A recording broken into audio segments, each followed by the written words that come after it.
Hey, what's happening, everybody? It's Robert Phoenix broadcasting to you live from Central Texas, also known as the Hill Country. What's going on? Running a little bit behind tonight. Just getting a bit of a late start, working on some stuff and just trying to get it all together. It's going to be a busy week ahead, especially for all you campers. Hey, Purple One. Hello, Liz Delicious. Especially for all you campers coming out to the Hill Country, because we're going to have our big gathering coming up here very, very shortly. People are going to start to arrive on Thursday this week, and this is the Harvest Moon Hill Country, and I'll be busy prepping for that myself. So I think we'll do at least 15 minutes of flame, probably on Tuesday, and then after that, you might be a little bit radio silent for me. We'll see. We'll see how things go. There's a lot to take care of and deal with. We have our guest, our guest star, my co-host, actually. You might know him. His name is Jasper the Astro Cat, and he's making his way from the green room over here to the stage, to Studio One. Come on in, Jasper. Why don't you say hello to everybody? So Jasper has a song. He has a theme song, and I should probably play it tonight, since some of you actually heard the song, but I'll play it again. So I gotta hook this up. I gotta get a bit of a graphic, and all right. So let me see if I can just do the share. Let's see if I can get this this file fired up, because a lot of times it won't. I just figure this out here. I'm just gonna play it. I'm just gonna go right through the mic. Just give me 1 second. But you've got to hear Jasper's theme song. When I attach it to an image, it should be a bit easier. So, Jasper, shall we play your theme song? Here we go.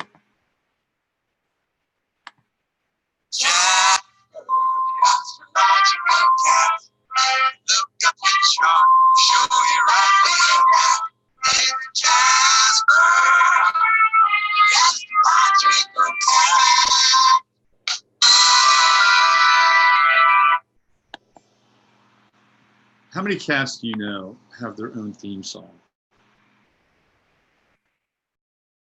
Not many. Not many, I would venture. Anybody's written a theme song for Nathan's cat. Again, I want to thank Gabriel and Barbara for putting that little ditty together for Jasper the Astro Cat. How is everybody? I think we're kind of officially lurching towards our show here. Let's see who we have. There's Luann, Arpontes, Isla. Got notification. Yay, what's going on? Hello, Joan. And let's see, we got Judy. Yes. There's Shari. Hi, Shari. We're slowly approaching some critical mass here as we get into tonight's show. It's not going to be a long show. We do have a few things to go over, especially the chart of the moments. We are experiencing some disturbance in the financial fields. The Dow was down close to 500 points. Natasha, close to 500 points just last week. So things are getting really kind of wacky financially. China just caught off a major deal from Iran. This is a really fascinating kind of move on the global chessboard. So China's just cut off some serious aid from Iran, and Iran was hoping to move their oil through the Chinese oil burst, which was sort of going to be their answer to the petro-American dollar, to the petro-yuan. But that's not looking good. That is not looking good for Iran. And I don't know what kind of deals are being made or what China's ultimate goal is, but you would think that that they would want to be able to cut some deals with Iran so that Iran could actually make some money and China could get sort of more deeply invested in Iran and have Iran owe them favors, etc. But there's a lot going on right now. There's a lot happening with just the current domestic situation, which we can go over. Why don't we throw the chart of the moment up? Let's just get right to it. Let's see if I can just grab this thing. It's always fun when I try to get stuff done with Jasper hanging out. Yes, Jasper. I know. Okay, here we go. So that's what we're looking at. This is a Sunday, October 6th.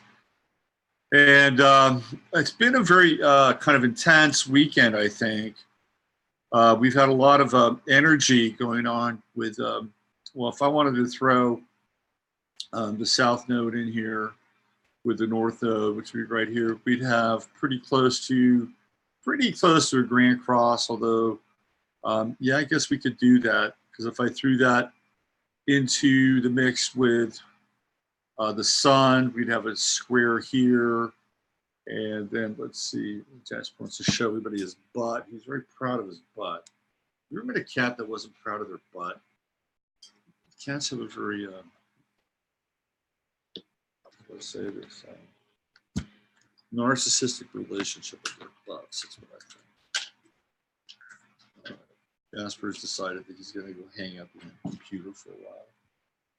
So, all right, but this has been a tough weekend. We're looking at the moon went into Capricorn just as the weekend was kicking off. And the emotions, I think, have been fairly difficult because we've been dealing with this intense T-square action all weekend. It's going to lighten up a little bit once the moon gets into Aquarius. We'll have a little more objectivity as we move into Monday. It's always nice to have an Aquarian moon to start the week off. Seems to be, again, a bit more objective, a bit more detached, a little bit more quirky. So if you're buying donuts tomorrow for the group, maybe you want to get something different. Maybe you want to get them kolaches. That's what they have in Texas, kolaches. The other thing too about the Aquarian moon is that over the course of the next few hours, or the next 2 days, it's going to move into aspect with both Mars and the Sun. So we're going to have a moon trine to Mars and a moon trine to the Sun, and the energy will be pretty good. I think the energy is good. The energy of the week starts off fairly positively, and there's the ability to, again, be more detached and see your emotional perspectives from a different place. But as the moon moves out of sort of this intense T-square action that's been in over the past 48 hours, as it does move into Aquarius, it's going to start to square Uranus. So we're going to have a moon-Uranus square, which will keep things interesting. That's for sure. And we'll be dealing with that during the early hours of the morning. Tonight, the moon is going to go probably during some point during this broadcast. The moon will go void of course, and this is when the moon moves between signs. And void of course, moon phases are interesting and difficult. They're not always easy to work with or deal with, because it's like the changing of the shift and nobody's home. And I've often felt as if the void of course moon is very similar to a Mercury retrograde. So it happens as the moon. It happens once every 2 days as the moon begins to, actually almost 3 days, as the moon begins to move void of course from one sign to the other. So tonight it'll happen, but tomorrow the moon will be in square with Uranus. And moon Uranus squares they're challenging in the natal chart because by and large it represents a crazy fucking mother. Not really, although that can be a part of the story. Moon Uranus square does indicate, at the very least, that the mother is unusual. Let me change my my speed here. Give me 1 second. If I get up to 5G. So with a Moon Uranus square in a natal chart, the mother would be unusual, erratic, maybe even kind of bordering on crazy. Let's see, somebody's trying to get hold of me.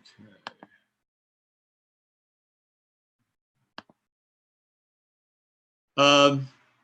But there's also other problems with the Moon Uranus square, and I would assume that it would be something along the lines of not being able to feel like you're at home, or even in one's own family. With a Moon Uranus square, it would be difficult at times to stay rooted in the family experience.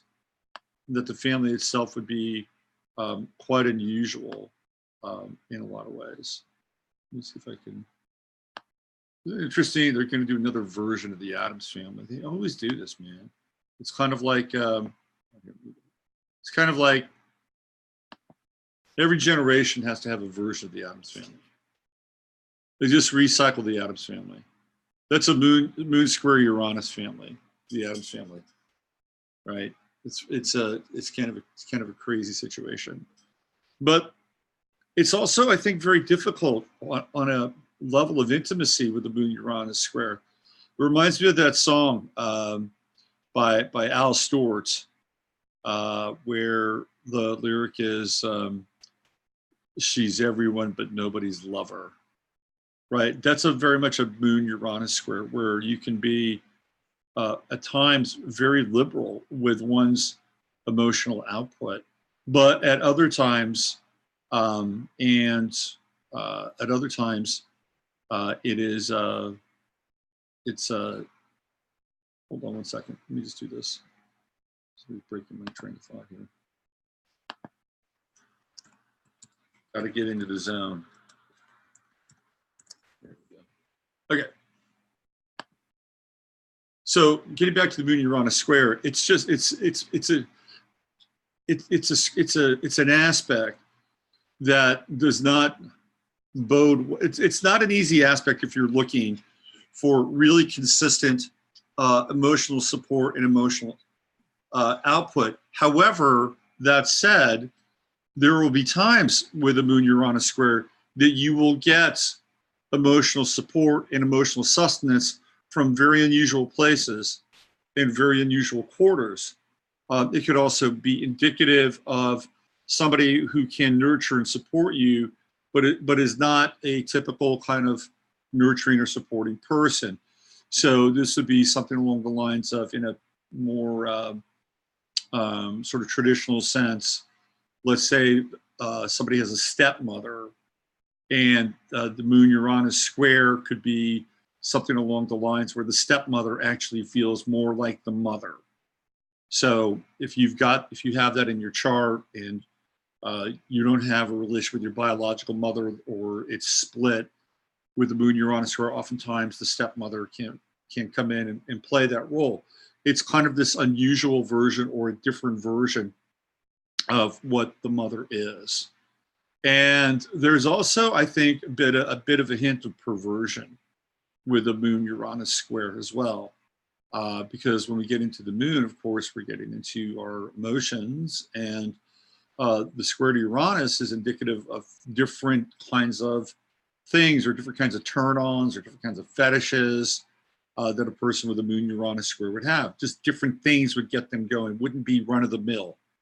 So it's a very unusual aspect in a lot of ways. It's not one that is really helpful with constancy, but there's never a dull moment with a Moon Uranus square. And of course, wherever the moon is in the chart is also going to be making a significant statement or significant contribution to the person's chart. Now, when we get into the moon in Aquarius, that's already a voyeuristic moon, right? I've talked about this on other broadcasts. When I've sat down and had experience with people with the Aquarius moon, they have a very unusual tendency, not unusual, it's their tendency. They have a tendency to be voyeuristic, like they like to watch. You know, they're much more into sitting back and observing. And that can take place on a number of different levels. You know, that has to do with the detachment. And so you put an Aquarian moon into play, squaring Uranus over like the next couple of days. It's going to be a very interesting aspect, no doubt, right? And the moon is heading towards fullness. So right now we've got, what is that? That's going to be quarter moon. So we're looking at what, waxing gibbous. It'll be in waxing gibbous tomorrow and over the next couple of days. So the moon is taking on some intensity, some energy. The one thing you got to watch out for is the stringency at times with the moon Uranus square, especially in Aquarius, and we're dealing with a square with Mercury. That's the other thing that's going to be happening over the next 48 hours, at least tomorrow when you step outside or do whatever you do on Monday. I think it's going to be kind of a nervy Monday with Uranus Mercury, a square with Uranus opposing Mercury. I think there's going to be not a lot of patience. Not a lot of patience on Monday. If you're driving to work tomorrow, use caution. And I mean this in all seriousness. As we move into that Uranus square Uranus and the square to Mercury. Of course, Mercury represents travel and motion, moving from one realm to another, heaven and hell. In this case, it's probably like between Dallas and Austin. I'm not sure which is which now. Interesting side note on Austin, starting to get heavy there. I just saw a news story last week where Greg Abbott's like he's like the Professor X of governors. He's in a wheelchair.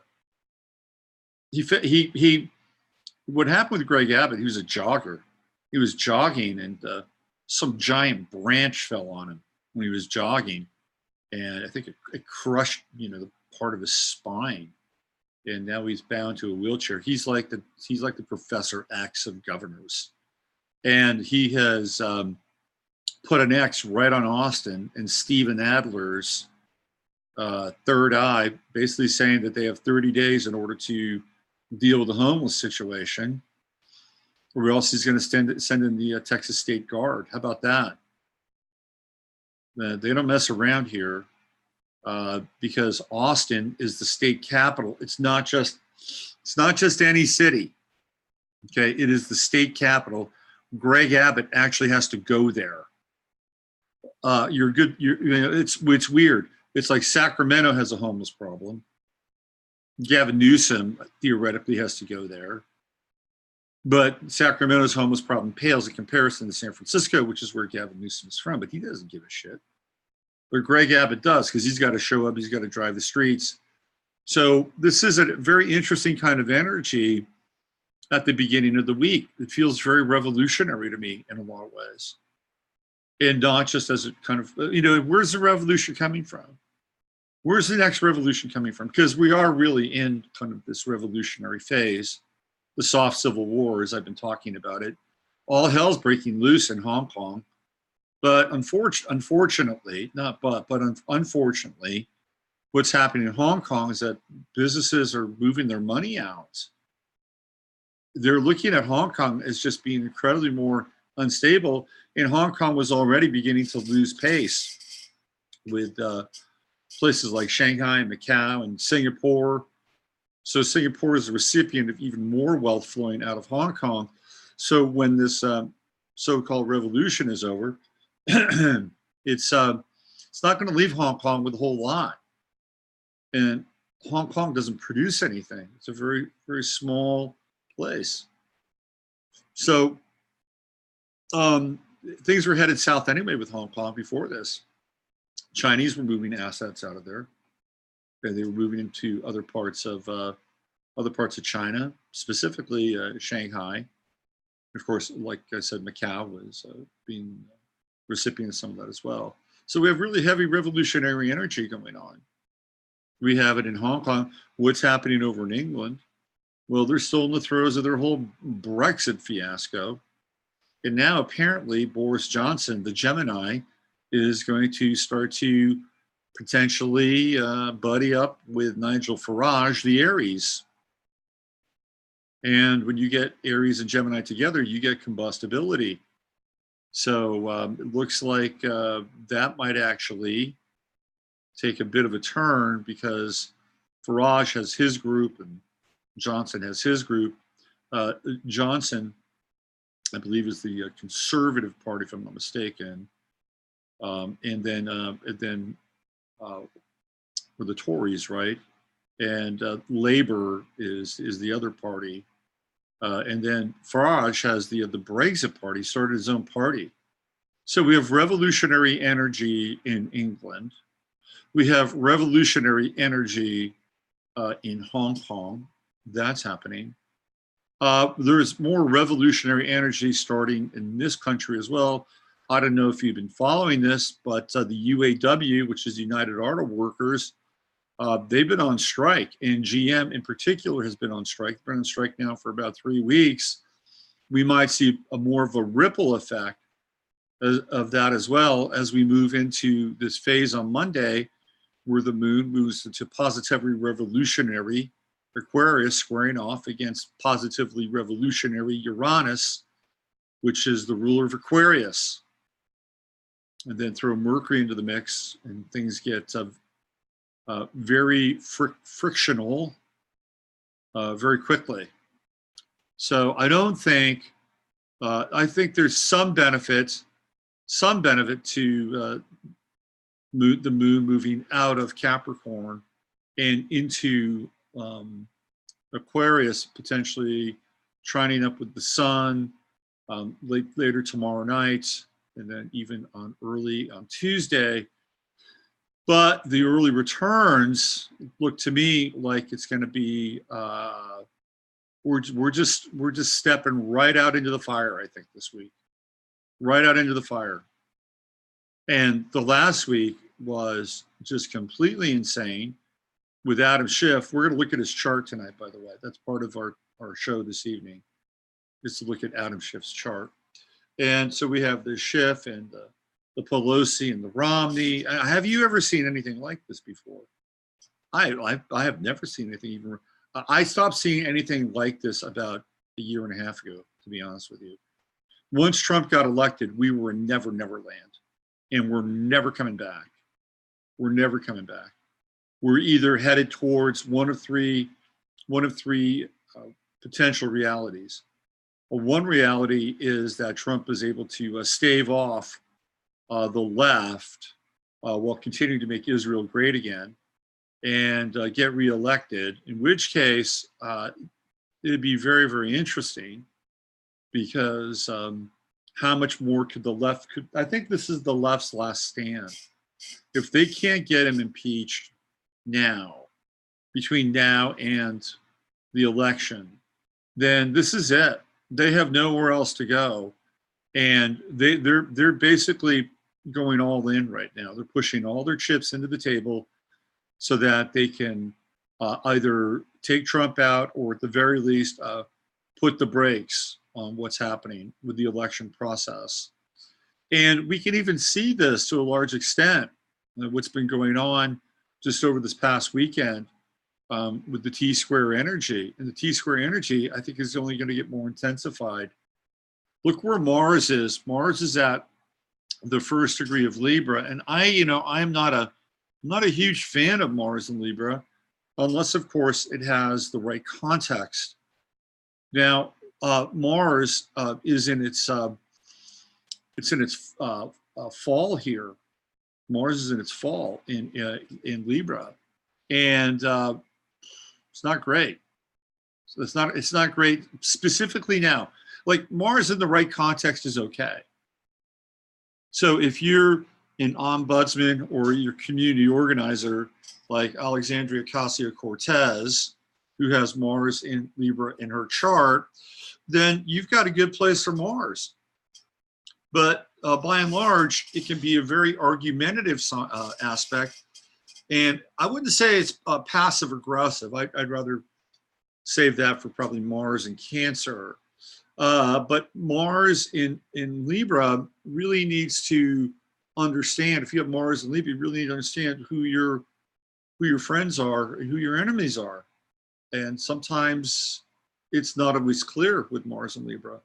But keep in mind, we're dealing with also a time where we have this labor strike going on, and Libra represents the scales of justice, and totally Mars and Libra is totally, fighting for fairness and fighting for liberty and fighting for equality. But I just don't like the T-square action coming up. I don't like the square to Saturn or the square to Pluto, which I think could be a very, really intense square. Let's check that out. Let's put that up on the board here so we could do a little predictive astrology. Let's take a peek at that. It's funny, I was at my place, Cultures, here in town tonight, just for a couple hours. I was just watching the football game, and I get into discussions with the people that go and hang out there. And I got into a discussion with interesting guys going through his Saturn return. He's biking across the country.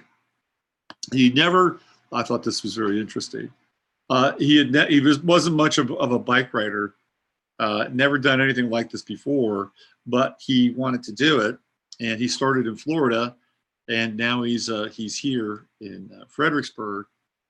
And so I started to talk to him. So what do you do? What kind of work do you do? And basically, he's kind of a nomad, this guy. And he said, well, I do a little of this, a little of that. I went to Guatemala, I went to Mexico. Then I was in Australia for a couple of years. And apparently, he wound up finding somebody who had a farm and who had produce, and he and his buddy were buying the produce from this guy and doing farmers markets, about 4 farmers markets a day on Saturday and Sunday. And he did pretty well with that, apparently. So now he's back in the States. And then I asked him, I said, so what's your astrological sign? And he says, Capricorn. He says, I know, I don't fit the normal description of Capricorn. So I said to him, I bet you've got some Aquarius and some Sagittarius in your chart. So I pulled up the ephemeris, and lo and behold, Moon in Gemini, which gives him more of a sense of rambling, right? The Moon in Gemini is about movement. Well, Gemini's movement, the Moon is quite often the home. So you'll find that also people that have Moon in Gemini, although they're not restless, they tend to move a lot, or they tend to have significant moves in their life at some point in time. Now, he did have Venus in Aquarius, and he had Mars in Sagittarius, and they were in sextile with one another. So there you go. There's the Mars action, not really settling down, a tumbleweed, traveling all over the place, riding his bike from Florida to San Diego. And I looked at him and I said, you want some astrological advice? He said, yeah. I said, you're about to hit your Saturn return, and this is going to be happening right around your birthday. And I didn't get into the eclipse energy or anything like that, or the Saturn-Pluto conjunction. And I said, but you may want to think about actually, I didn't use the word settle down, but this may be your time to start something and kind of run it. I think this is your time. It's coming up. He said, yeah, I've been thinking about starting a business with a buddy of mine. I didn't ask him what it was. But it was very interesting because I'm looking at him, well, you're doing all these things. You're traveling all over the place. You're a tumbling tumbleweed, but I'll bet you've got Aquarius and Sag in your chart, and boom, there it was. So we want to talk about, or at least we want to look at and talk about where Mars is going to be. And we really want to pay attention to that square with Pluto and Saturn. So it's going to be November, and it's looking like, let's see, Pluto is finally going to be going direct. It was stationing, so Pluto's on the direct path. Uranus, of course, moving backwards. Neptune finally goes direct again, but that's going to be at the end of November. So we're looking at right around 20 degrees. Let's back it off, maybe about 2 degrees. So the 1st of November squares against Pluto. And if we go back a little bit further than that, we could even get probably into that cross crossfire with Saturn. So let's see, Monday the 28th, we got a Pluto-Saturn square, Mars-Saturn square rather, and then we have a Mars-Pluto square. And that is not going to be, that's not going to be fun. That is not going to be fun. That's right around the 28th, 29th, that whole week should be fairly intense. Mercury will be in Scorpio, the later degrees of Scorpio. And we're dealing with a new Scorpio moon. Oh, that's right around Halloween, isn't it? Mm-hmm. Yeah. Thinning of the veils. A little Halloween, little Sam Hain action. Anybody see the Joker? Has anybody seen that? Joaquin Phoenix is a Scorpio. Does that surprise you? It doesn't surprise me. I told you that Joaquin Phoenix story that I have. It's the only Joaquin Phoenix story that I have. And I was at this opening for the Virgin Megastore on 42nd Street. It was a very, very unusual night in many regards. And Joaquin Phoenix was there. And at that time, he was dating Liv Tyler. I don't know if you guys remember that, but he was dating Liv Tyler. And they were walking around arm in arm at the Virgin Megastore, like they were in a trance. It was very unusual. But now that I think about it, it doesn't seem that unusual. I mean, at the very least, I think they were high, that they were really high, that they probably gotten like super, super high, and were just kind of hanging on to each other as they strolled through the Virgin Megastore in their bubble. And they would even kind of look at people, you know, and they would go like, you know, howdy neighbor. It was very weird. That night in general was like super weird. And that was also when I saw Richard Branson in action. And that was a very strange moment in time too. I got some insight, a little bit of insight, probably the first or second level, probably second or third level insight into Richard Branson. And it went like this. He was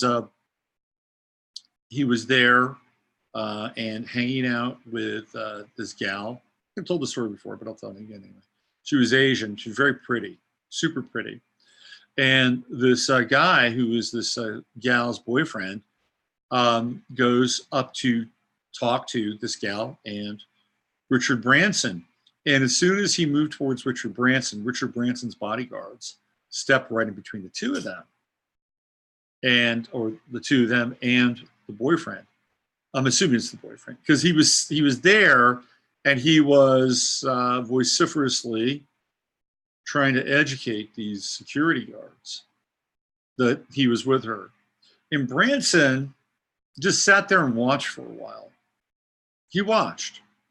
He was like, okay, I'm just going to enjoy this this moment of power while this guy pleads his case to my bodyguards. And then it's like, it's okay, let him in. And then he let him in. But it wasn't until Richard Branson let him know that it was only by his favor that he was going to join them in their little conversation and repartee. And then the following night, I was watching a Monday Night Football game, and there was a commercial for CoverGirl, and there were all these beautiful women with great skin. And she was one of them. She was a model. So that was a very, very unusual night that night. Very strange. But anyway, the Joker, I haven't seen it, and I'm not sure I plan. Although part of me thinks maybe it would be good in terms of an educational piece. But it's interesting. It's coming. I'm surprised they didn't release it more towards Halloween. To be frank with you, wouldn't it have made sense?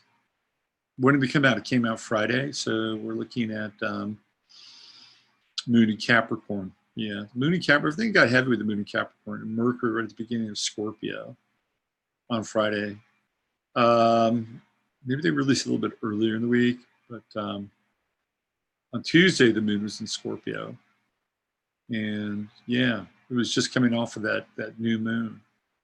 Very strange movie. We're in the phase of the anti-hero, It's not it's not even the anti-hero anymore. It's the villain is the hero. And astrologically, that has a lot to do with Chiron and Aries and distorting our images of kind of courage and bravery and masculinity and all those Aries like sort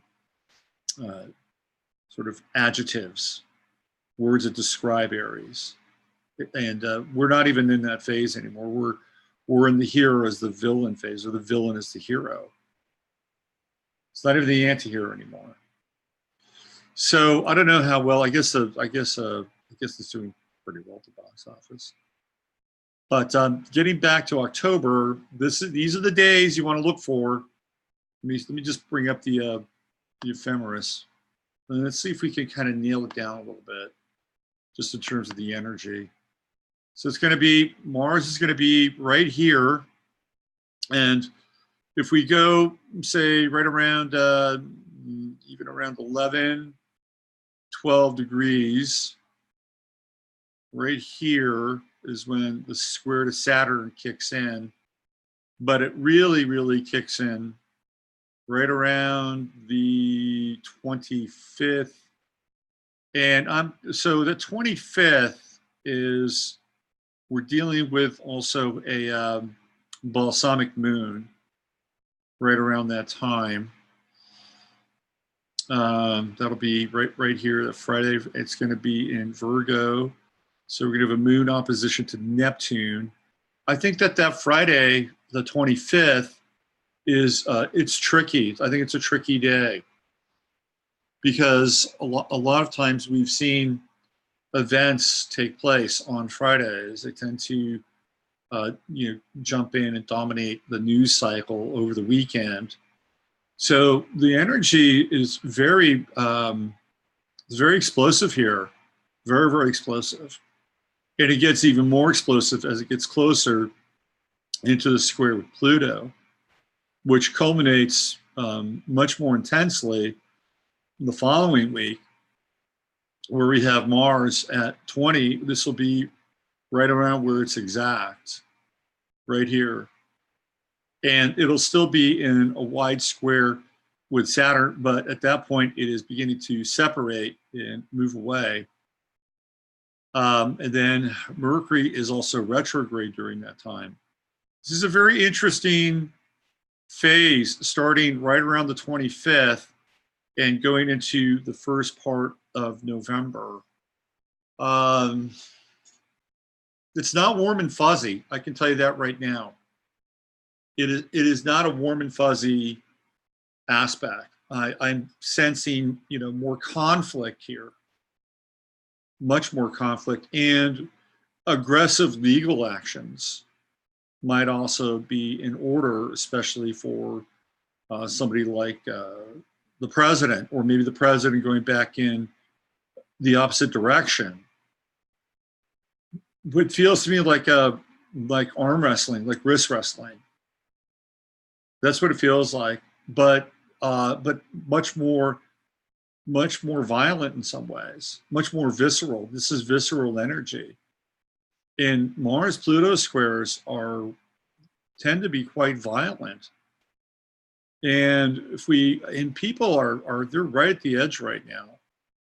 They're right at the edge. And I was watching a video with Liz Warren getting off the plane from, it was in Reno, and she was walking through the Reno airport on her way to, stomp and get money and do all those things that people do, and who knows what else. And the crowd there in the airport was extremely loud and extremely boisterous. And it was like they were waiting for her. Like they knew she was going to be there. And this is a new turn of events in terms of what's known as doxing.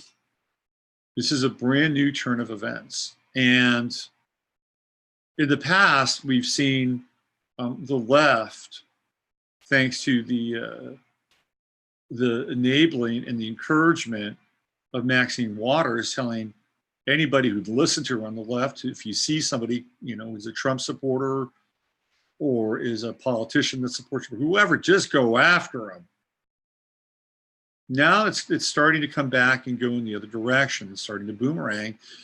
And again, if you look at where the true node is, we can see the true node being right here in November. It's going to start to move into the final decan.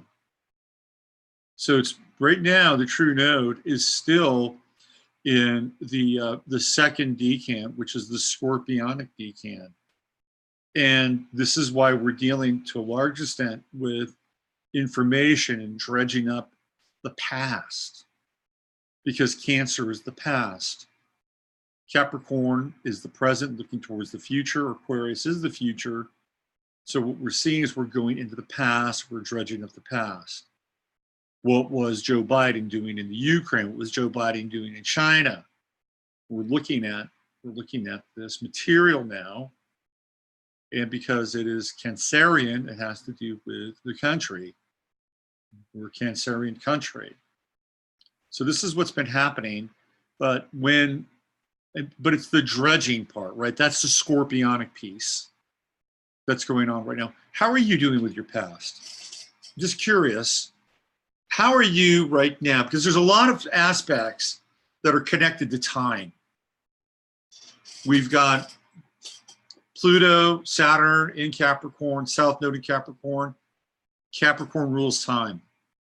Cancer is also involved in the time game, but it is also connected to the past. So how are you dealing with your past? Are you looking back in your past fondly?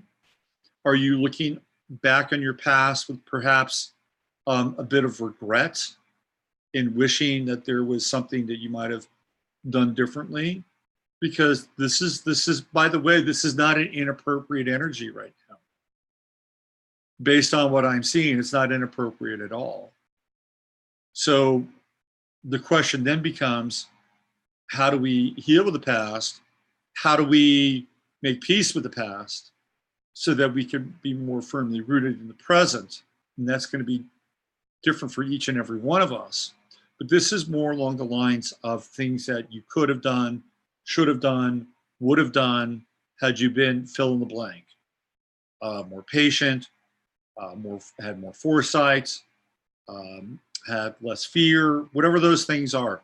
And this gets into the discussion around reckoning, because I believe we're also in a very deep reckoning phase, so that we do have to come to terms with our past, and that we're able to sleep at night and look ourselves in the mirror. And it's very tricky now, because we cannot depend on the present, nor can we depend on the future in many ways, in order to rectify and make peace with our past.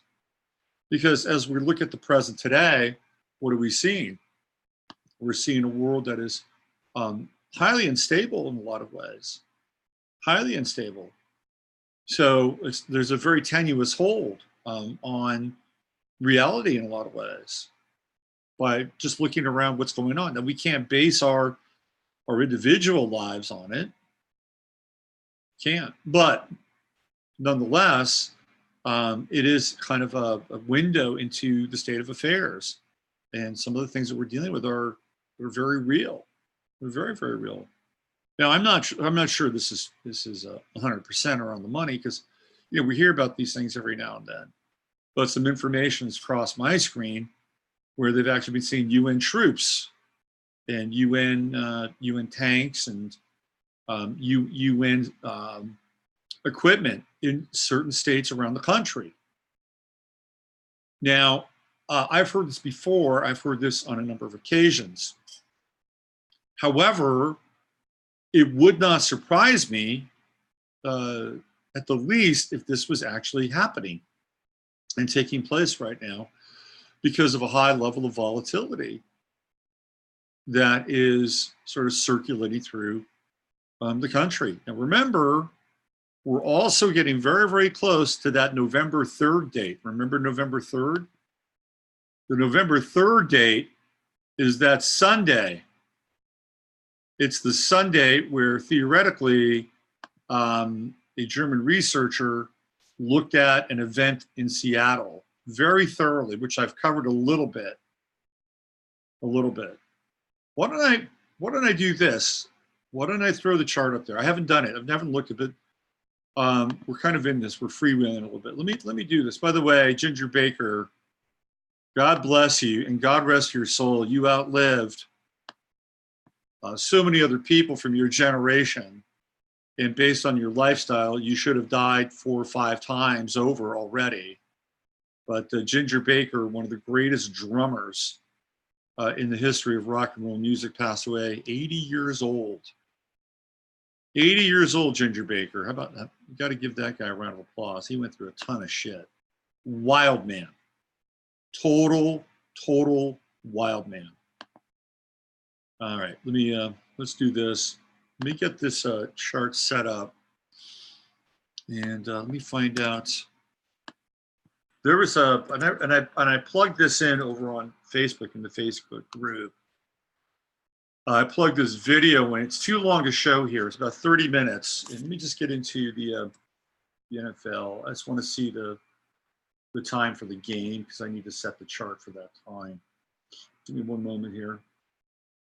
I also get a peek into the Chiefs Colts score. Brutal day in the NFL today. Holy smokes, man. Holy smokes. Poor Mason Rudolph. He got knocked into next week. Holy smokes. I hope the kid's okay and he comes back. Cancer, his star was rising, but unfortunately he got caught up in that opposition. Let me just go back here. Hold on. He got crunched. He was out cold. The guy was just out totally cold. All right, where'd he go?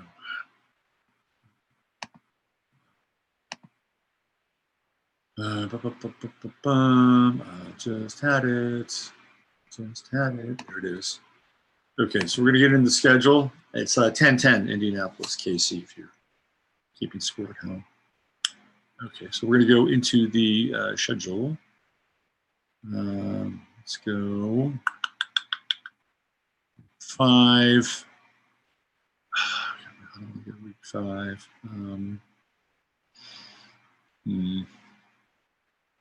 Let me just get into the Seahawks schedule. That would be easier for me to look at.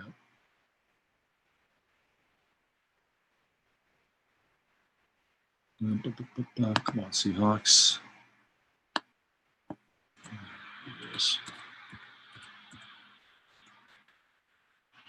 We got to look at this chart. We just have to eyeball this chart. Because it's right around that time that I'm talking about. You know what I'm saying? So they're going to be playing the Bucks. It's at 3:05 p.m. That's going to be 1:05 Pacific. So let me fire that up. I should have done that, by the way. Just wanted to make sure, though. Okay, so it's going to be November 3rd. Let's see, it's going to be November 3rd, 2019, 5 p.m. There. And we're looking at Seattle.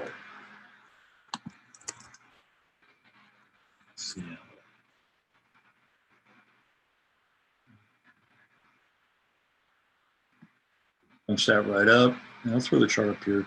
Let me throw in a few asteroids. Let's just see what we have. I want to see where Antares is at that time.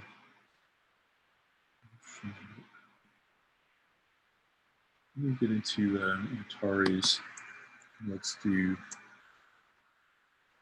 that. And let's just do the big 6. Yeah. 6. Okay. All right. Here we go. I'm going to pop this chart right now. And let's check this out.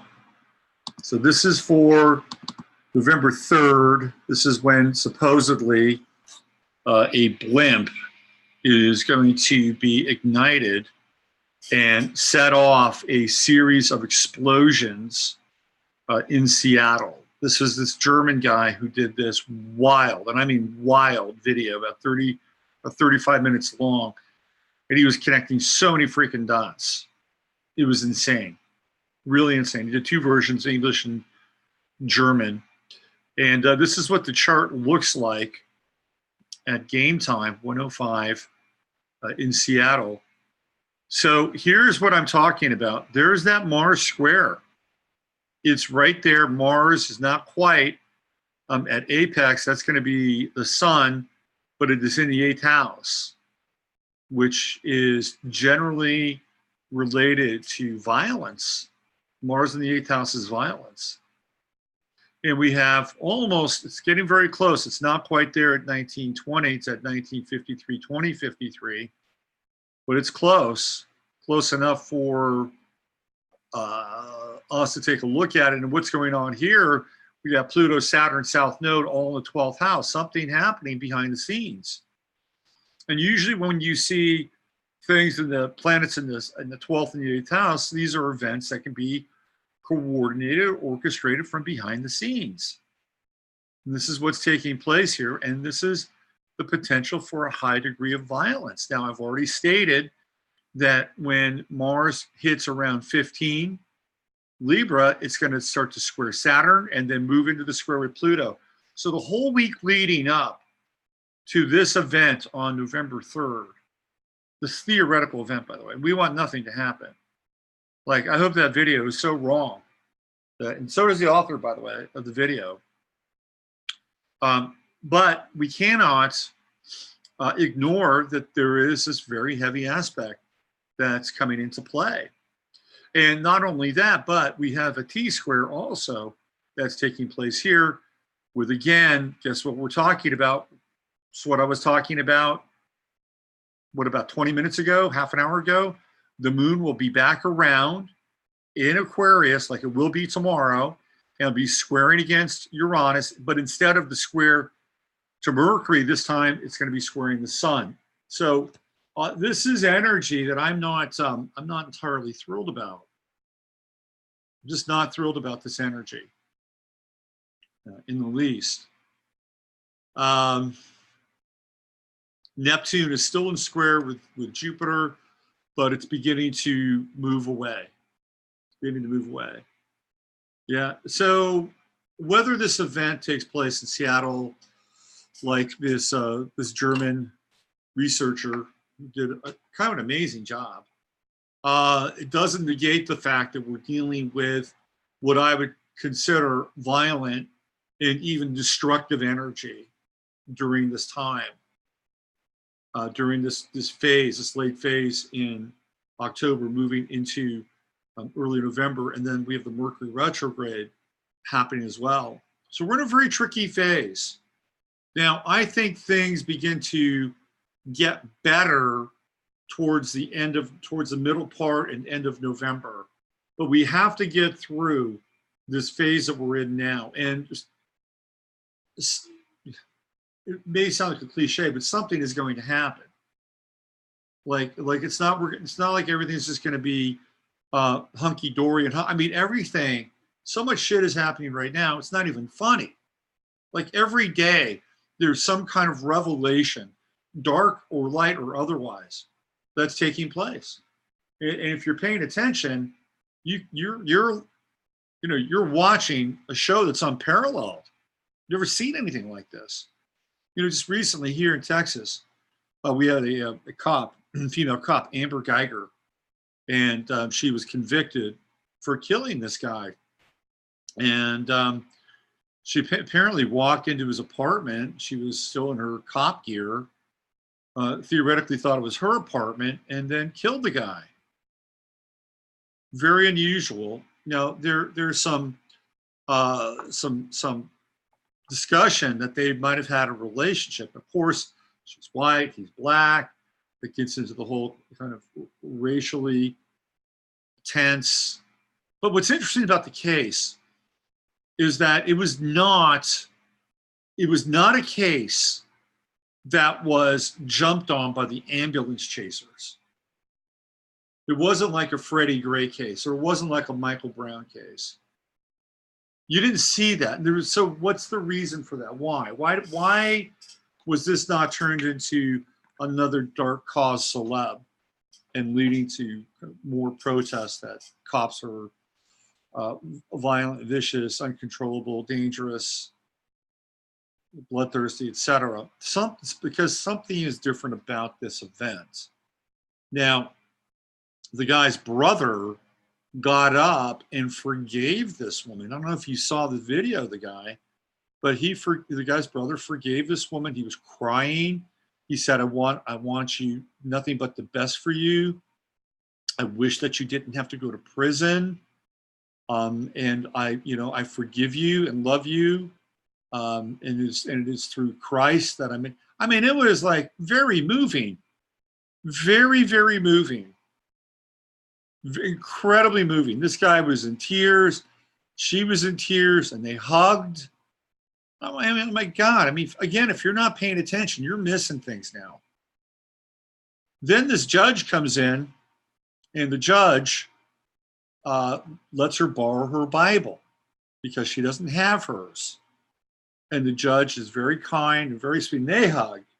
Like, it's incredibly powerful. It's a testament to the gentle nature of the Spirit and for forgiveness. And I don't know what went on with Amber Geiger. I don't know what the story was. But I tell you right now, after she pulled that trigger and that guy was dead, she was in hell. And she's probably moved up a few rungs. But then some group decided that they were going to file a case against the city of Dallas and the judge, because religion should play no place in an event like that. And you wonder why people now are starting to get turned off. I'm not I was baptized. I don't go to church. I would call myself a nominal Christian. But when I see something like that, if I had to make a choice, it just pushed me, a few more feet in terms of my own disposition towards something like Christianity, excuse me, and away from these godless fucking heathens. You watch that guy and you're like, what planet are you on, man? It was just like, it was just so robotic. It was so we're living in a time where the robotic nature of people is being revealed. It's just so robotic. It was like mind-blowing. It's tone deaf. Can you see what's going on there? There's like something deep and profound, and something so different than everything else that's theoretically happening. Mind-blowing stuff. So anyway, if you're paying attention, you could see so many things now. So many things. And positive, negative, light you up, throw you down. It's all happening. It's all happening now. And this day, these aspects are not great. I'm just telling you. So whatever happens on the 3rd of November, there's going to be something that's going to be going on prior to the 3rd of November as Mars begins to move closer and closer and closer into that square with Saturn and into that square with Pluto. And I think we're looking at a potentially very violent and potentially very explosive time during the week leading up to this week and during that week. And I hope it doesn't happen. I hope everything is smooth sailing, but the way things are going, people aren't turning back. There's no turning back with the Democrats and the left and Trump, and there's just no turning back. And Trump he's just a wild man now on Twitter. He's going after Mitt Romney, calling him a pompous ass. When was the last time you had we had a president? Well, first of all, he's the only Barack Obama was a Twitter president, but he didn't do shit with Twitter. There was always pictures about him playing basketball with his NBA homies, or him, hanging out in some cool place with Michelle and the kids. He did not use Twitter even remotely. Trump uses Twitter like it's a semi-automatic howitzer, and he's just been unleashed the last week to 10 days, ever since he had the bullshit tweet. And if you're a follower of Trump, how could you not, in some ways, be emboldened by his very direct language? And that may be even, part of the, I wouldn't say the programming, although some of that might be in there. If you're on the sidelines and you're seeing this guy get pissed off and calling bullshit on people and the system, and how could you not be emboldened by it? And how could you not, in some ways, be loyal to that? How could you not be? So Trump has a chart with Mars where when he is aggressive, things are generally going to turn out in his favor. With Mars on his ascendant in Leo, they're generally going to turn out in his favor. So we're watching him now being extremely aggressive, and it's almost as if he's got the clarion call and the rallying of the troops. It's interesting to watch, and at the same time, when we think about things like potentially UN tanks or UN troops being in the continental U.S., we're seeing some people are seeing those troop movements, and we're seeing this volatility at the same time. Things could get interesting really, really quickly, and especially if the economy begins to get into some heavy water, and I do think there can be parts of November, late October, early November, mid-November, specifically late October, early November, where there is the Sun-Uranus opposition, and the potential for having some major chaos in the financial markets right around that time. I could see that. So this is going to be now if we get through this time, and there's a chance, of course we'll get through it, just depends on the quality of our life and what's happening. Then in middle to late November, things really begin to open up. And that's when Sagittarius comes into play. That's when we have the Sun-Jupiter conjunction and Sun-Jupiter conjunct the galactic center.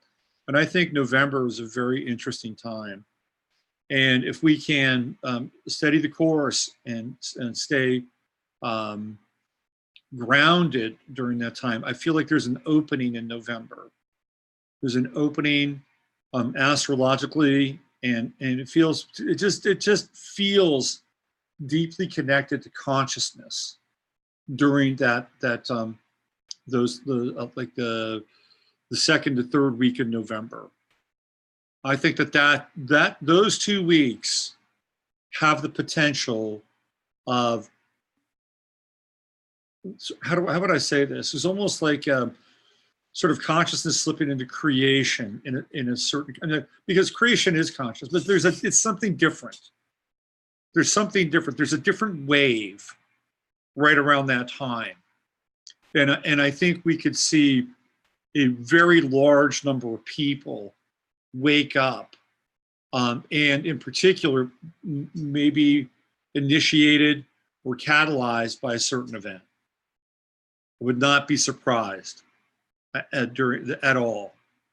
It's going to be a very interesting time, because then we get into the big eclipse less than a month later, right on December 25th, 26th.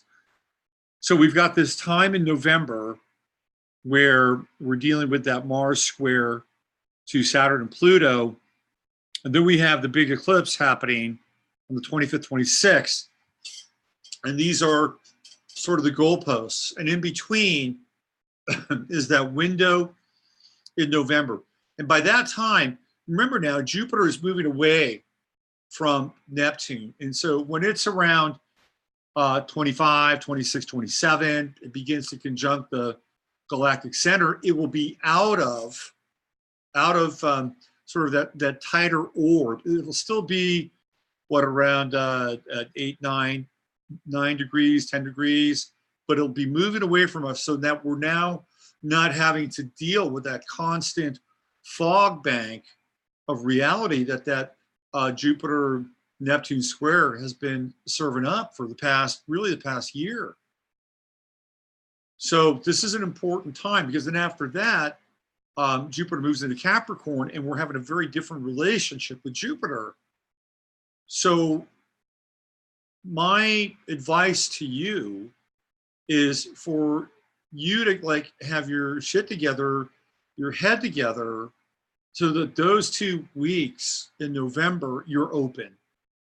And you're open in a way that is supportive to understanding a higher level of consciousness and a higher level of truth and a higher level of wisdom. About a 2-week period. We don't want to miss it, because when we go into the next phase, which happens very quickly, as we hit the winter solstice, we need to take something into that period. We need to take, and theoretically, this is how, life is not always linear. It's not always linear. Sometimes life can be circular. Sometimes it can appear to be like a ziggurat. It's rarely is linear. However, that said, there are linear moments in life. In sports, they talk a lot about momentum. And teams, like when my Oakland A's went into the playoffs, their momentum stunk because they were not hitting the ball well. And I knew that it was going to be hard for them in the playoffs. So you want to carry momentum into your life. If you're going to change jobs, you want to make sure that when you leave your job, you have good momentum, that you've gotten everything that you've gotten out of it, and that you're looking to do something different. That doesn't always happen. Sometimes you get laid off, and that's just the way it is. Or sometimes it's just so shitty that you have to leave, in which case that can be another example of a different kind of momentum, a liberating momentum. But if you can leave your job and carry with you, well, let's see, you were at this place in this position, and then you have a new job where you have more money and a greater, that's momentum. That's exactly what I'm talking about. So we want to have some momentum going into the holidays, and especially the last week of December. So clear your decks to the best of your ability. Clear your decks. And right now, I would say, try to make peace with the past. It is not always easy to do, especially if you've got planets that are related to Cancer or Scorpio in your chart. Scorpion's a little bit easier. Cancer, it's difficult. But we're all going through it now because of what we're dealing with the axis of the North Node and the South Node, and what's happening with Saturn, what's happening with Pluto in this past weekend with the Moon. So do your best to go easy on yourself, because at some point all that stuff is just going to be irrelevant. It's going to be irrelevant. At some point we're going to be at about as close as you can to year zero, and who you were in the past or what you did in the past, it's not going to be all that relevant in some ways. Only in as much as how you can reconcile it with your own spirit and your own soul, or your soul. So anyway, resolve it, do your best, get it together, and get ready for the wave. We're calling this period in November the wave. So get ready to write it. Okay, let me check in with you guys over in the chat, see how things are going. I'm gonna jump into some charts. Let's see what we got here. The cat is back. Welcome back, Jasper. Let's see. I have family members and friends with Cancer planets, and they're having a tough time. Yep. Jasper's a therapy cat for everyone here. Dude, I think Jasper's a Taurus. That's what I think. Thanks for the shout outs around. Yeah, Annie, I'm glad I jumped in a mid commentary on our God Emperor Teflon D. Let's see what else we have here. Blade Runner. NPCs everywhere. Yep. Blade Runner. I was really upset when I saw it. Factoid. $345,000 spent on Harrison Ford's Frank Lloyd Wright kitchen decor. What else do we have? Oh, yeah. I remember Alfredo. What's going on? I did a reading for Alfredo, I believe. Yeah. Blade Runner 1982 opening scene, Los Angeles, November 2019. Good catch, Stephen. Really, really good catch. it's a coup and they mess with the wrong guy. It is totally a coup. Trump has been off the chain. Trump. The last few weeks are with Trump have been something to behold. I've never seen anything like it. Never. And I don't think we're done. I think it's just getting started. Just getting started. Speaking of Trump, why don't I look at Adam Schiff's chart? Because I've been interested in Adam Schiff, so I decided to put together a. Let's see, Adam Schiff. Decided to put together a chart. So this is a sunrise chart for Adam Schiff. I want to see what's going on with the guy. So it turns out he's a contemporary of mine, of course, 1960. Let me get back to where the hell my technology go? Okay, there I am. All right, so Schiff actually has a very interesting chart, and he's got two grand trines, and they form a Star of David in his chart. And his grand trine is Mars in Taurus, Pluto in Virgo, and he's got that Jupiter conjunct the galactic center at 28, but still in trine. That's a very interesting trine. The Mars-Pluto trine, I would not underestimate Adam Schiff. I would not underestimate this guy. First of all, Mars in Taurus is relentless. It's a relentless aspect. And when you throw the Pluto trine in, it's a relentless around power and the execution of power. And he's being guided by Jupiter in Sagittarius here as part of the Grand Trine. And that is somebody who is powered by an ideal. Now, whether or not you can actually trust the ideal, that's a whole nother discussion in a lot of ways. And he does have a Neptune-Mars opposition. So Neptune is his kryptonite on the other side of Mars. Interesting. So he does have a weakness in his chart, but it's that Neptune opposition. Now, in this chart, it's the 5th house, which of course would be children. And we know that he's got some, let's say, very unusual relationships with children and his little kids in the child massage business that he's involved in. I think he's a bit of a pervert, Adam Schiff. He's got Moon in Gemini, square Pluto, square Chiron. So the Moon-Pluto squares are people that can become obsessive.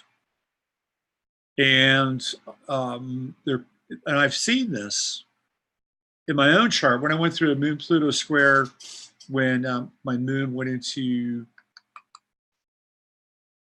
let's see, where was it? It was when my moon went into Scorpio, progressed Scorpio, and it started to square. What was it? Was it my natal? What's my natal Pluto? No. Anyway, I think it was my moon. It was when moon went into progress. Oh, I know what it was. Yeah, it was my moon went into progressed Scorpio, and it was right on top of this person that I was involved with, who had their sun in Scorpio, and I just sort of kicked things into gear. So that's how the relationship started, with progressed moon in Scorpio conjuncting their sun in Scorpio. It was very intense in a lot of ways, and I'm just using it as kind of a reference point. But Moon Pluto squares tend to be very obsessive and compulsive. In the chart of a woman, I've seen the Moon Pluto square representing the relationship with very dark emotional states. And often the woman, it's not always the copyright or the solely the birthright of a woman, But I've seen this in women's charts where they become involved with men who are very, very dark and very underworld. They're very underworld-like. They're very Hades-like. They're very Plutonian. And so they wind up becoming involved in these very intense, starts off as sort of gothic or dark, but then the relationship moves into kind of a possessive territory.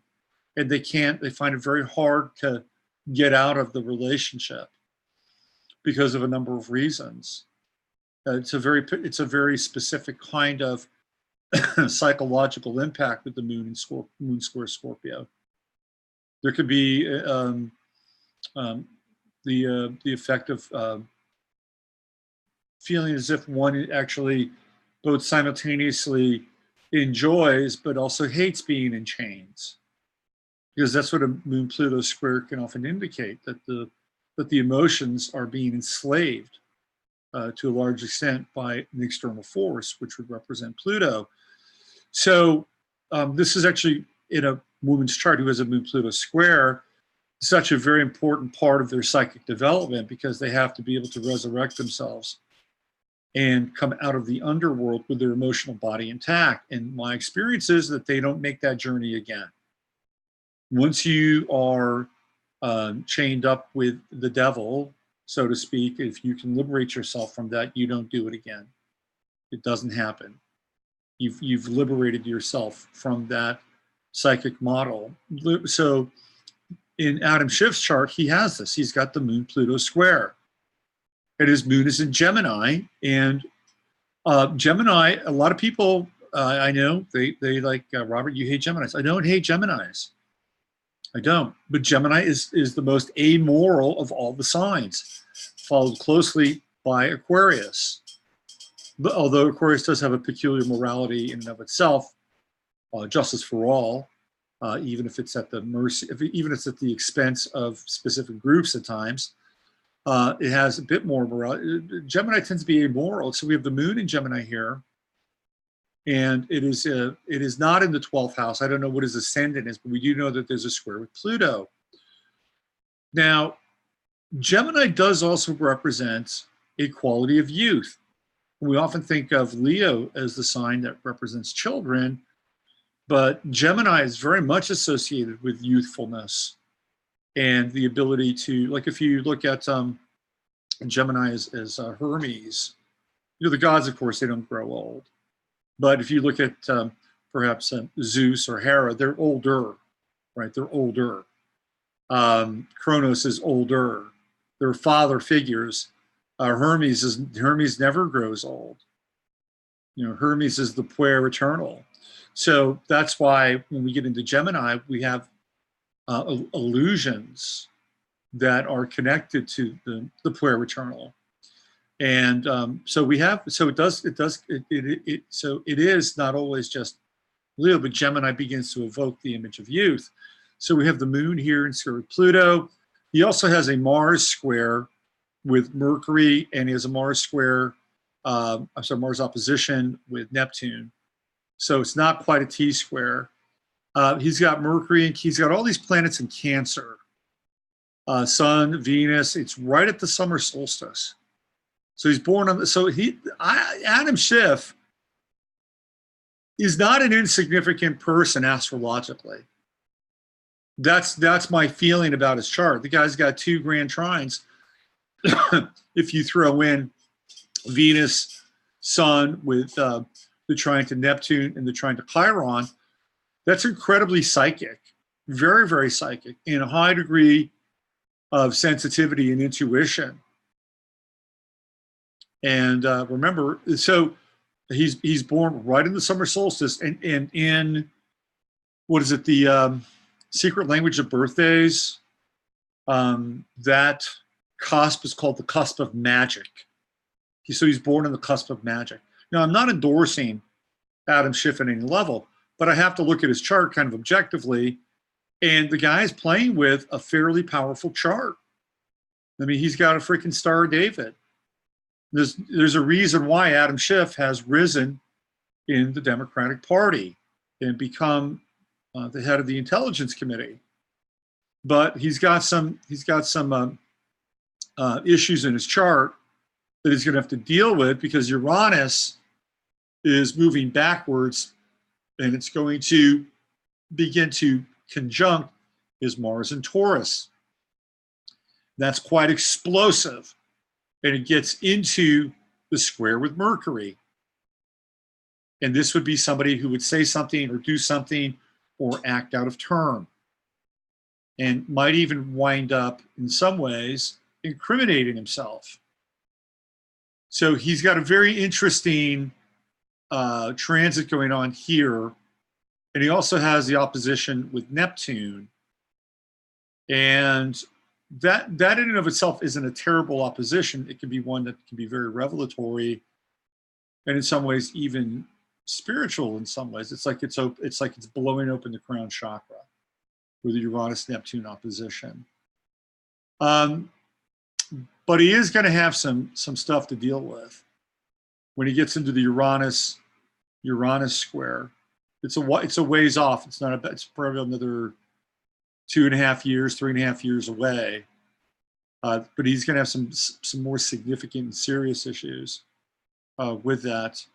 And he's also going to have Saturn begin to oppose his Mercury. And Pluto's going to be there as well. So to me, oppositions aren't always bad, but it's usually what's being superimposed from the outside on the individual. That's where the opposition comes into play. And I think he's going to be having to deal with the things that he said.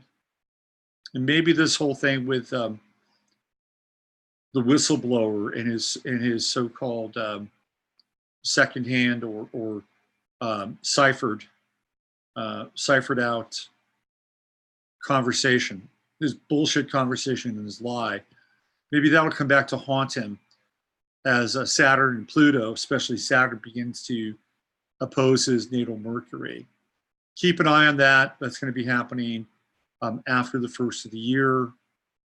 He's going to have that true node start to hit his Sun and hit his Venus. That's going to be in March.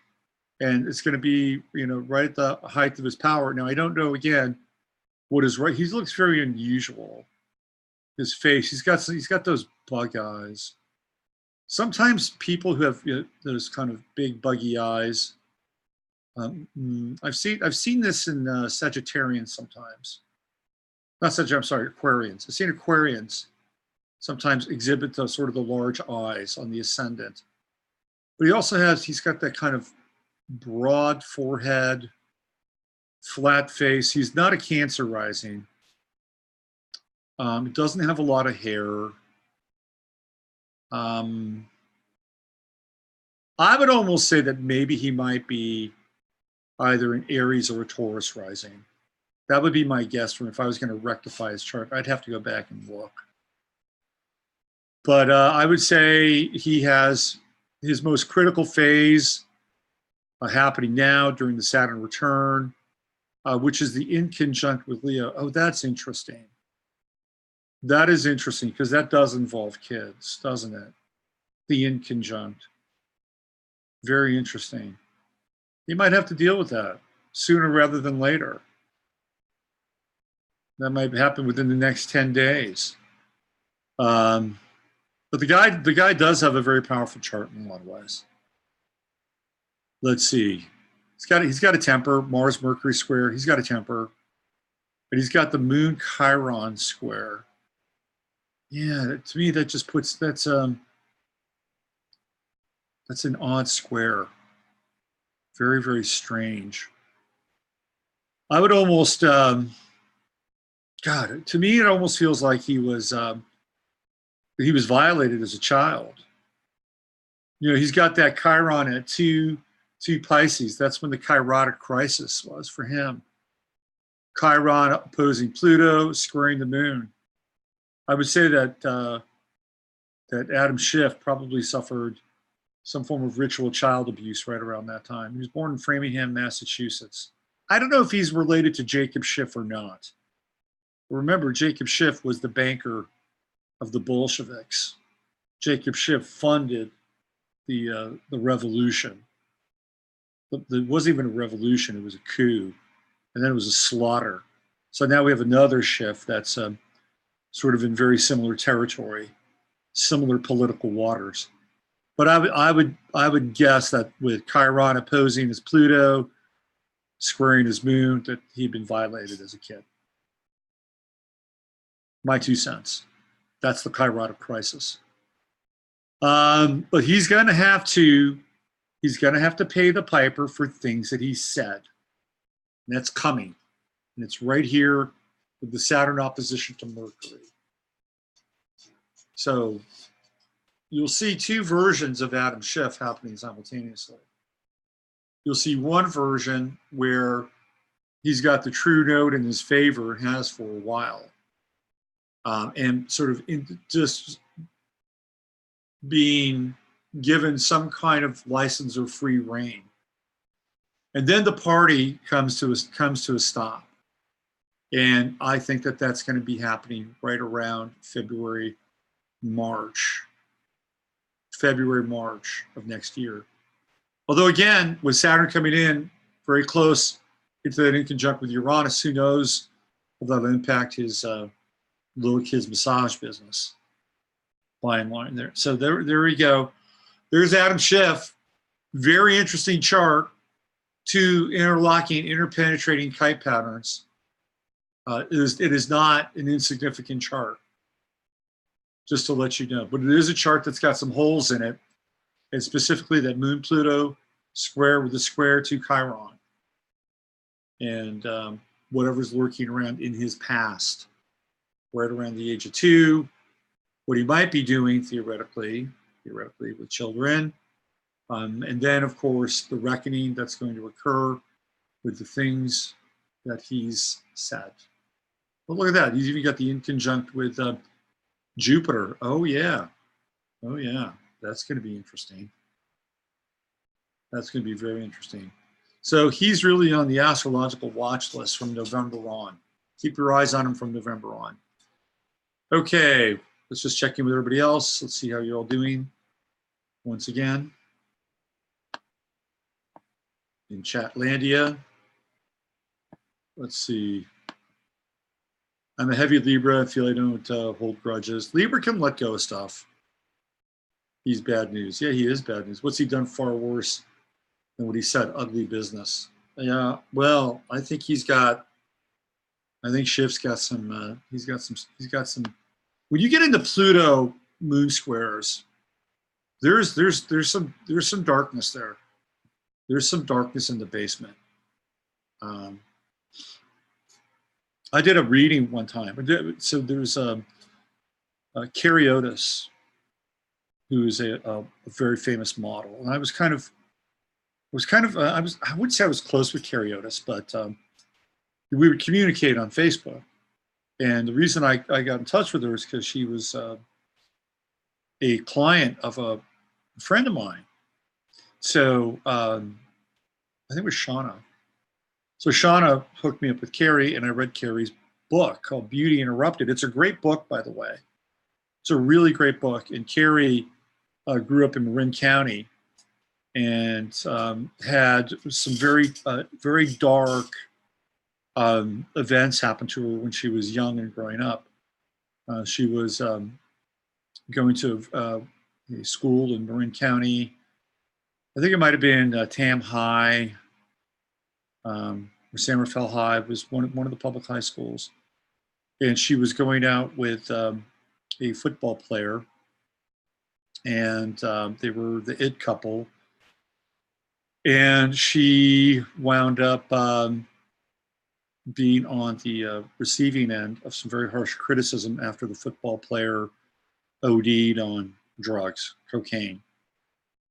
So a lot of heavy stuff happened to Carrie when she was a kid.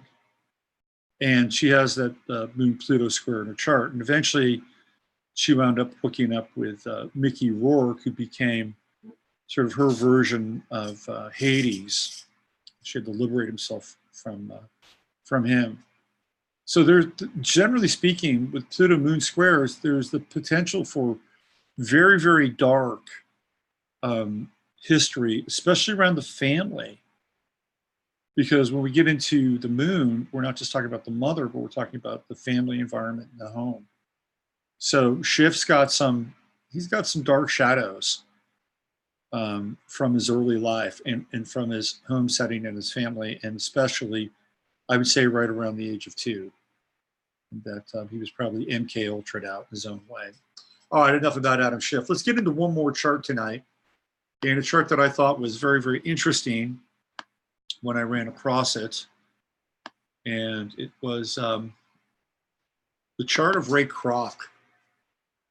And Ray Kroc, as many of you know, is the founder of McDonald's.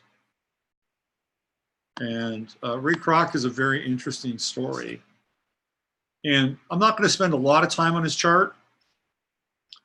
Again, I'm using a sunrise chart because the time is it's not there. But Ray Kroc is a very interesting individual. And one of the things that that set Ray Kroc apart from just about everybody else, it wasn't the fact that he was incredibly smart, although he wasn't unintelligent. He has Mercury in Scorpio. He was able to figure things out. He was psychologically very adept. But Ray Kroc had endurance and outworking people on his side because he was doing everything he could in order to become wealthy. He was a salesman. He grew up, by the way, with Walt Disney. They're both from the same town, Oak Park, and they're both born around the same time. So 2 individuals who changed the course of American history came from the same very small town in Illinois, and for better or worse. So Ray Kroc eventually hooks up with the McDonald's brothers. So they're brothers. And he doesn't have anything in, well, he does. Look at that. He's got Pluto and Gemini. Now that tends to be a generational theme. However, that said, he's got a sun trine to Pluto in his chart, which means he's going to be enduring, and he's going to find out a way to outlast and ultimately outcompete. And who did he eventually, snag the business from? It was the McDonald's brothers, the twins. Now, to me, the key to his chart is here at Saturn, and it's the in conjunct with Mars and with Pluto. And he's got this Mars-Pluto sextile, which again has to do with tenacity, endurance, the lust for, the passion for power.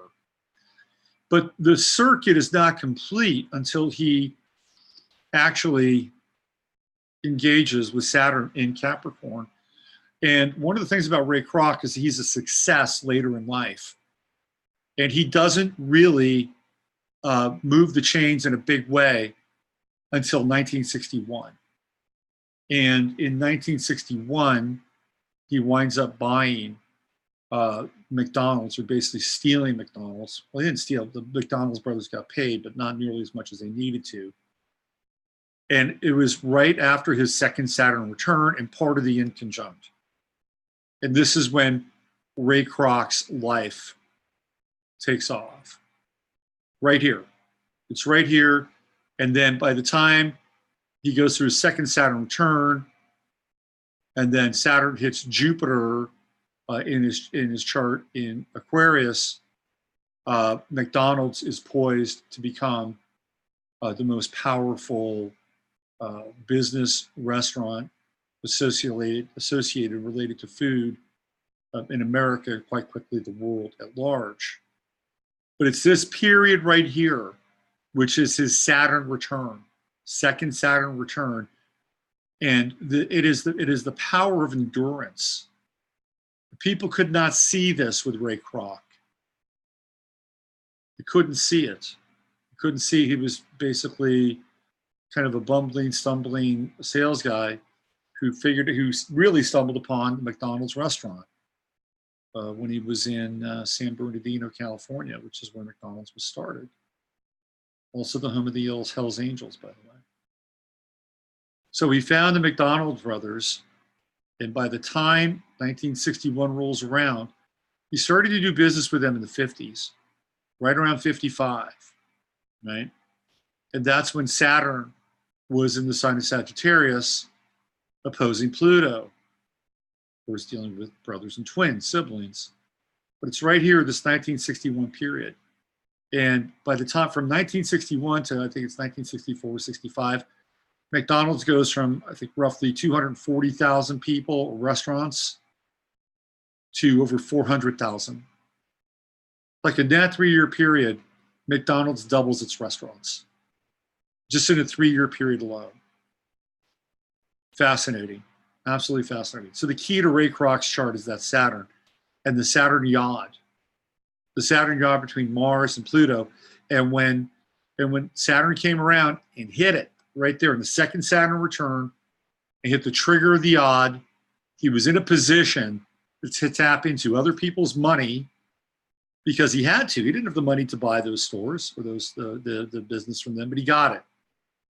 And then he tapped into Mars, which was taking the risk and becoming the king, because that's what Mars and Leo represents. It represents sort of the action or the movement towards power, consolidation of power. So very interesting. It's a very interesting chart.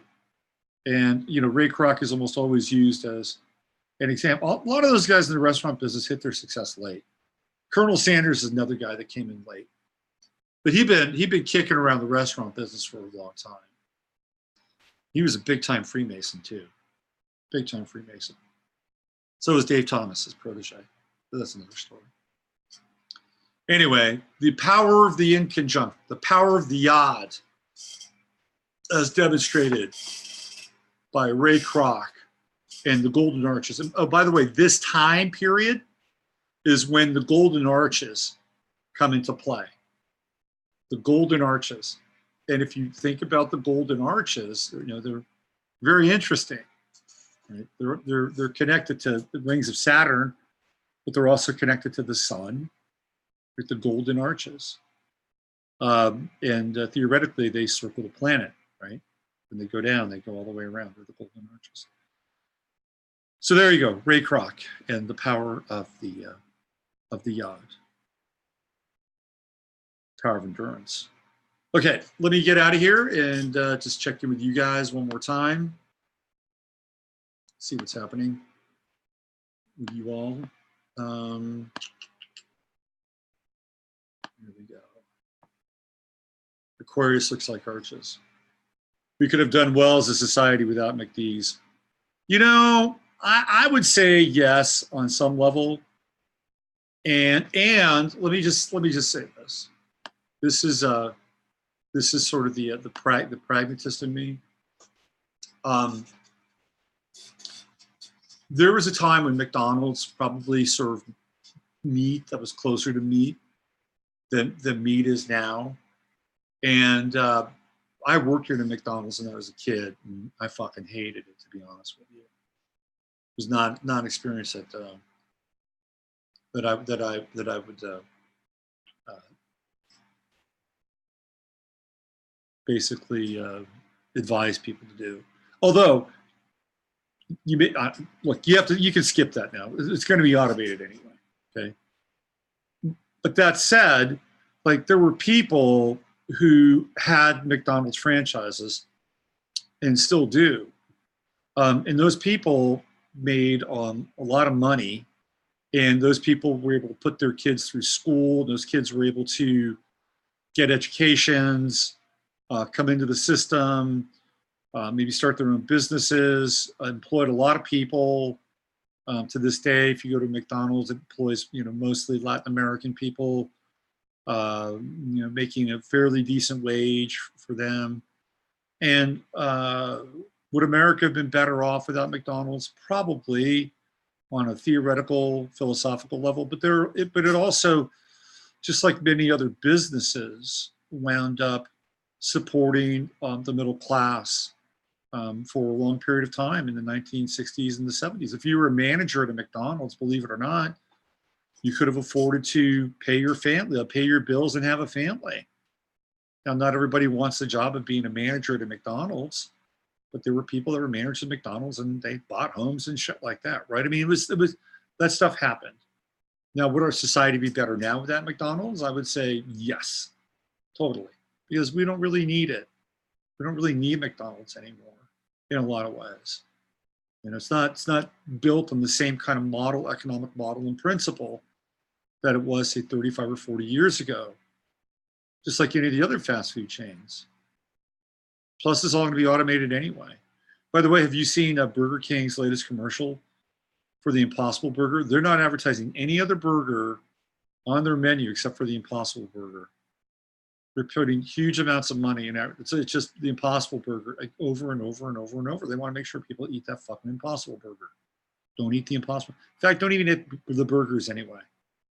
The burgers at the fast food joints, the meat at this point is really suspect, very suspect. If you have to pull over and grab some, I would say probably your best bet would be In-N-Out. In-N-Out's probably got decent beef. So if you're just jonesing, you could just go to that In-N-Out burger, and that'd be my guess. Anyway, all right, I'm gonna get out of here. Thank you, everybody. I really appreciate your time. Really appreciate you hanging out with me, and just hang in there. Next week, the gang will all be here in Kerrville and in the Hill Country. I may do a show that night. I have to take the temperature. I probably won't. I probably won't, because we're going to be eating dinner at that time. Yes, we'll be dining on London broil and salmon next Sunday night, and a special Hill Country dessert, the pecan cheesecake. So Friday, though, we will have the Friday Forecast live from the Inn of the Hills with the gang. The gang will all be there, and please join us. You'll get to meet a lot of the people in the chat room, as guess what? They're going to be my guests, and I get to spend time with each and every one of them. So this week should be, I'll probably have a show on Tuesday. After Tuesday, we'll see. Wednesday's go time. It's go time right now. But definitely Tuesday, tomorrow, no show. Thanks, everybody, for hanging out with me. Use your head to discern what's real, your heart to say what's possible. Find me at robertphoenix.com if you're interested in a reading. I do those. In the meantime, stay cool. Stay cool out there, right? And stay cool in there. I'll see you guys on Tuesday. Bye for now.